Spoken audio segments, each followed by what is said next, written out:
And I will finish this DVD part with this beautiful game between Larsen and Petrosian, played in Piatigorsky Cup in Santa Monica in 1966. We see Larsen playing with white versus his own variation. So, a little bit different move order, not immediately c4, and then this kind of stuff. But playing first bishop e3, doesn't matter, bishop g7, c4. Only things that it allows accelerated dragon. If black wants to bishop g7, c4. Knight f6, knight c3. Knight g4, queen g4. Knight d4, queen d1, knight e6. So Larsen is playing versus his own variation. We are going to see how he plans to play it. He will try to be somehow flexible to have option for a kingside attack. Queen d2, d6, bishop e2. Okay, they both develop. Castles. Castles. Rook a d1. There was one game of Boris Spassky where he tried a straight attack with f4 versus Savon. It didn't work quite well because happened bishop to c6, f5, knight c5, bishop f3, a5. Black was doing actually reasonably well. Because like I said, if black has this knight, this stuff, attack doesn't go that easy. Spassky now traded bishops because he wanted to weaken the king. Queen b6, takes, takes, king h1. Now typical way to defend, f6. Knight d5 happened because white did not see how to improve his position.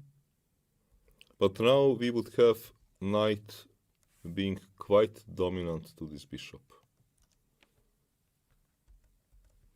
Knight was dominant to this bishop and black actually went on to win the game. So white has to be careful allowing this sort of setup. Larsen played more flexible move, rook a d1. Bishop c6, hitting on this pawn. Now it is important moment, because in the game was played move knight d5.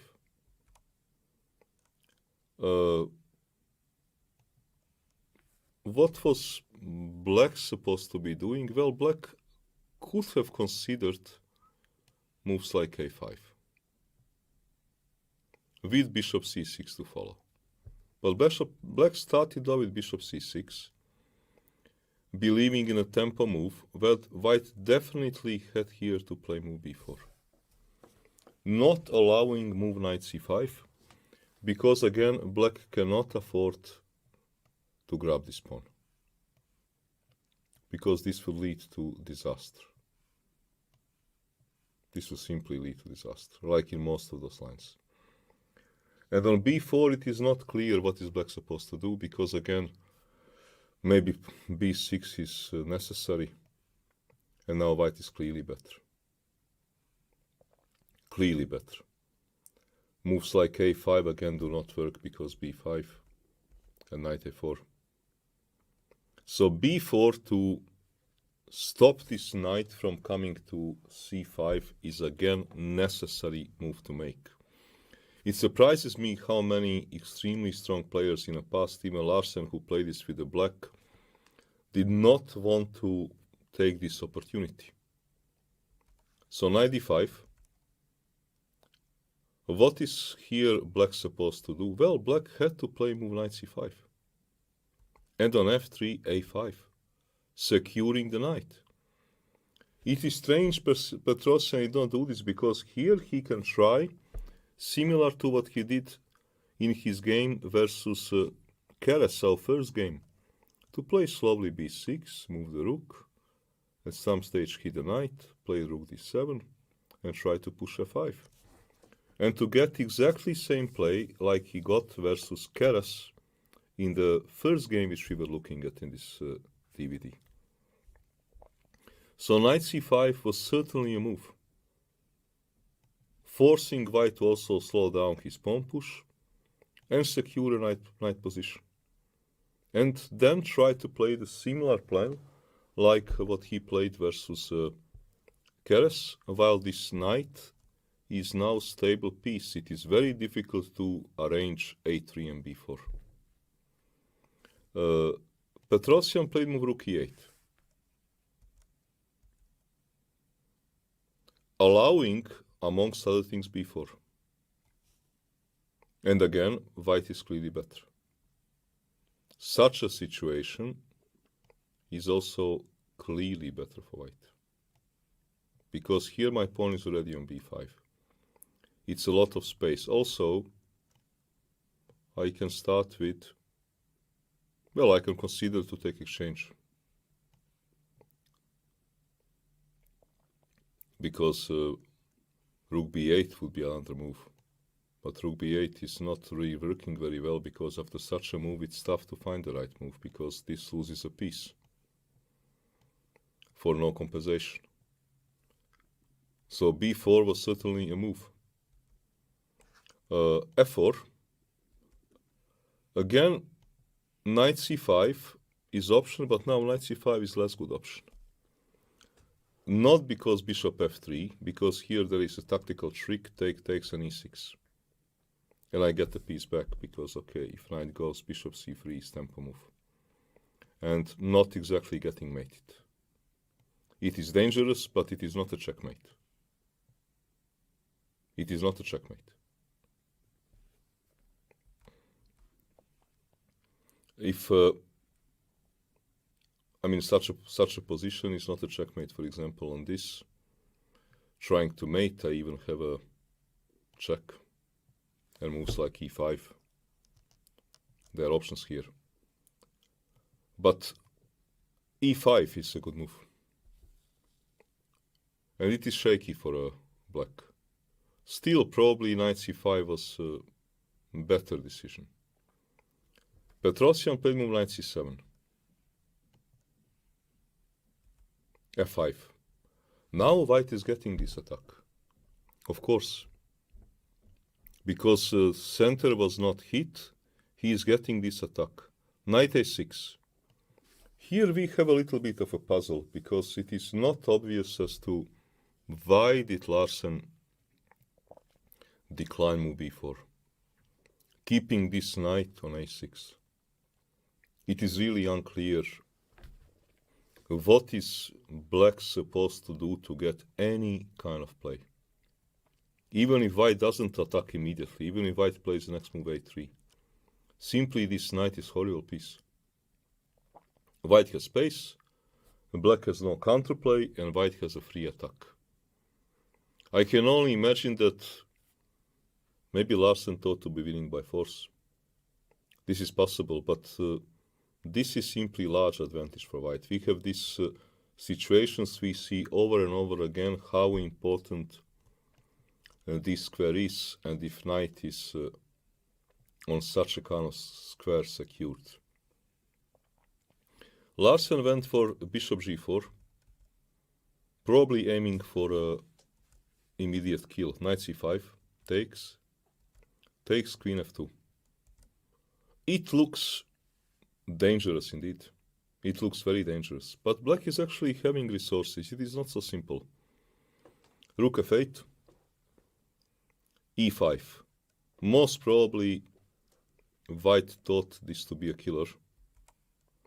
Bishop c5, dc5 is not clear, because queen win is far from clear position. Black is quite stable here. So push, bishop takes, queen h4. Threat is knight e7, so this is forced, takes, rook takes. White is attacking with all the pieces. e6 is option, but we get these two bishops versus rook and some pawns. How to evaluate this position? I would be saying that white is better, but Okay, my engine is telling me that black is going to hold, that we have zeros, because rooks are very active. Petrosian did not like it. He played move knight e6. But all of this mess is difficult to understand because actually white had extremely simple solution in just postponing everything and keeping this knight locked out. So this ambitious play is going to lead to beautiful end combination which otherwise we would have never gotten. So take, queen, pawn sacrifice to open up the position, takes, e6, reasonable move. Engine is also suggesting bishop f6, but this is very difficult for a human because position after takes and bishop d4 looks completely lost. This is a threat. g5, rook g5. But this position is about equal because black is having a tactical motive, rook e8. And if takes, check. You cannot go up because of knight e4. So queen e1, queen f6, we have equal material. This pawn is of academic value. Bishop is also no stronger than knight. This is about equal position.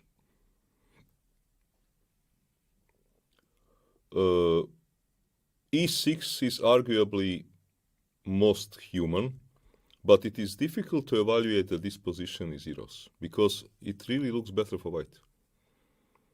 f5 is computer solution. Again, human would not play this move easily. You get some sort of insane positions which black is surviving. Rook f6, queen h5, and now black needs to play some move like e6. This is not objective for a human to see because bishop moves. You cannot take because, okay, this is just very bad because you will lose a piece. I would get the piece back and continue my attack.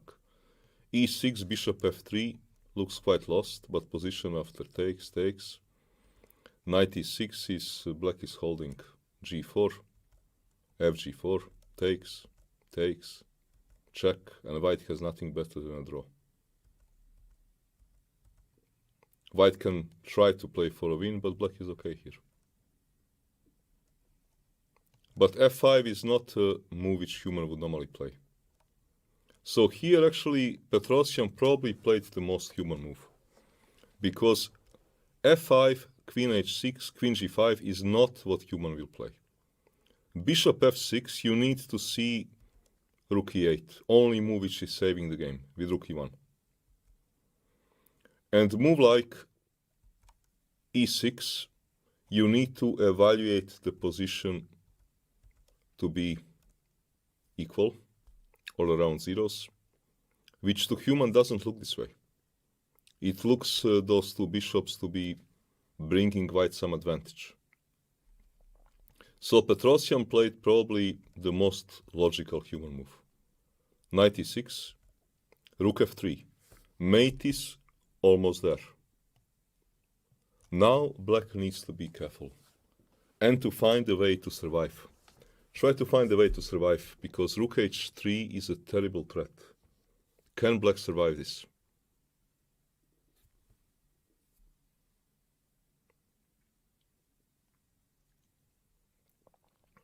Petrosian made a mistake here, hoping to be having defense by move repetition, and played move bishop f6, which is a losing move.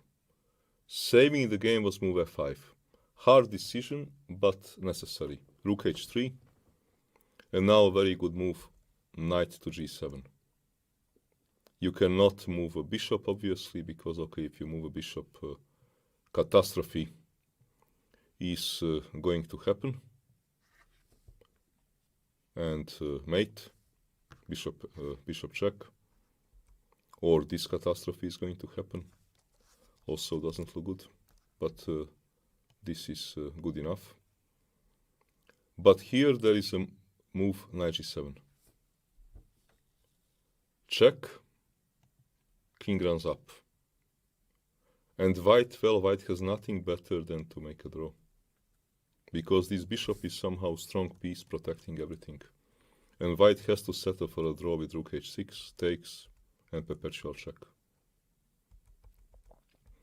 Unfortunately for Petrosian, and fortunately for us, because it will be a beautiful finish, black thought that bishop f6 is making a draw, because after queen h6, it doesn't make too sense to take, because you then remove your attacking rook, and you bring my pawn to close the diagonal.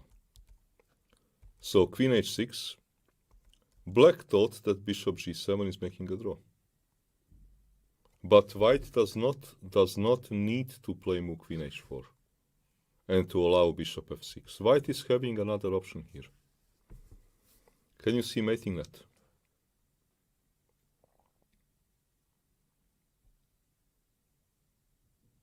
White has beautiful mating net in queen g6. Because if pawn takes, check. Rook f7 does not help because takes, so king has to go. Check. And black is going to lose everything and get mated. Simply, checkmate is going to happen because you cannot prevent it. Let's say g5. Well, rook f8 is winning. I mean, bishop f8 is winning, but rook g5 is even more winning because check, push, and checkmate. Checkmate is coming. There are no checks. There is nothing. So Petrosian, what he did, he played knight f4, but it doesn't change anything. Rook takes, check. Again, if king moves, is the same story. So he played move rook f7, takes, king h8. Now, unfortunately for black, white is having mating attack, and is also more or less nothing down. It's having rook and a piece versus queen and a total domination. So rook g5, b5, hoping for some miracle, queen a5 threats, rook g3, and black resigned because rook h3 is coming. So we have quite a nice mating attack. What we do have also in the game is that if white can manage to control this square, again we see that black is in a very deep trouble. So playing those lines, it is quite important for black to be able to establish this kind of control, because then he can copy plan between like Keres Petrosian, and also then it is not easy for white to build up, to make a further progress, even though your engine will here give you like 0.8. But trust me, it is not simple, because white cannot make immediate progress, and black can improve position like Petrosian did versus Keres in this first game, which I did. Let's see. So I hope that those games have given you some guidelines as to how to play those positions. This is not opening DVD. This is DVD about understanding maroci. I have tried to give some guidelines which I hope were helpful, and also some part of opening information, and I hope this to have been useful.